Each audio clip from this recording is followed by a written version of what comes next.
Kogo News Time, 5:12.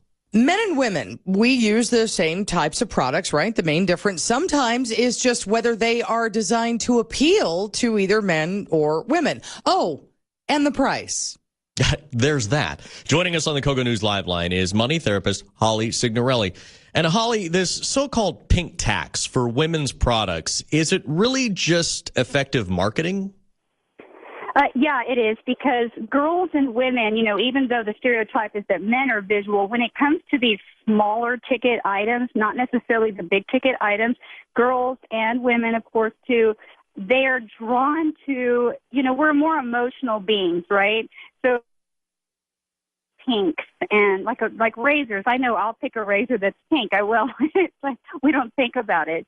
And we're also not comparing the prices of what we get to men, because why would we, right? If you're in the aisle looking for a razor, you're not going to be looking at the men's razors, but that's apparently what we need to start doing. Well, apparently I am an odd duck, because either that or just really cheap. So what products are we most likely to overpay for? What are the big ones?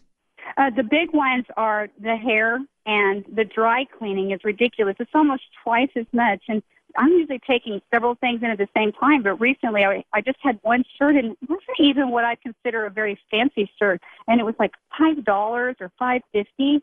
And I walked out and I thought, I had read this article, so I was like, wow, I really am getting gouged at the dry cleaner. Like, how could one shirt be $5.50? Crazy. Well, that's a good question. When men's shirts are like, what are they, $2 or maybe something like that? Or less. Less. So, is there anything, I guess with a razor, you could buy a man's razor, but with dry cleaning, is there anything you can do? Well, what this article says, and I love this lady's idea, is that we have a hashtag, pink tax hashtag, and that we start exposing this, because really this is a supply and demand thing. So if you take like a little bike that's pink versus a boy's bike and it costs 25% more, 50% more, it's a supply and demand thing, because the girls are, just going to be more emotionally attached to the bling on it. Anything with bling or that has a great color, which is ridiculous.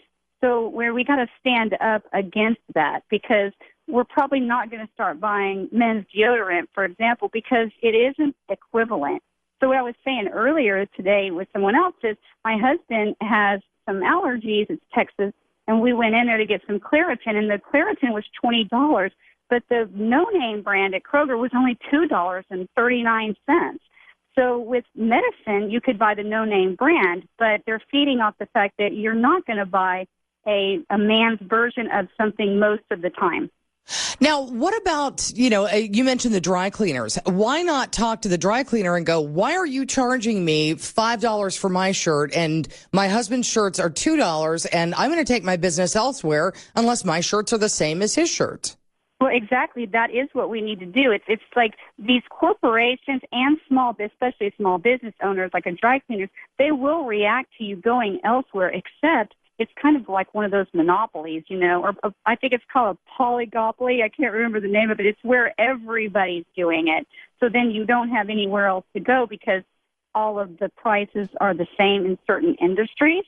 But I love the hashtag thing, because when you rise up against bigger corporations, they're going to start making a change. They always do when there's a lot of, upheaval on social media. It does have a big impact. Yeah, but Holly, we should do this. Do men's prices go up or do women's prices go down?